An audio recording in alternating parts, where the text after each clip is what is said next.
عاوزة أقول لكل البنات، مش عايزة أقول سيبكم من الحلال والحرام لأن الكلمة دي وحشة وباب مش حلو، زي ما بنسمع أحيانا حد من بتوع التنمية البشرية لما بيجوا ينصحوا حد يقولوا لهم سيبكم من الحلال والحرام وخليكم أخلاقيا.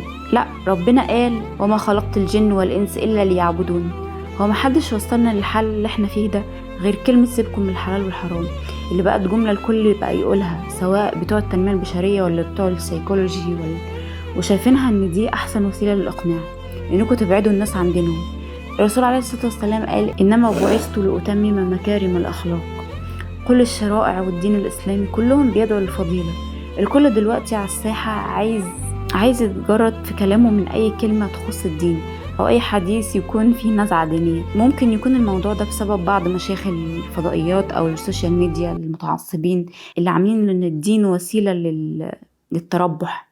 ايا كان السبب ايه.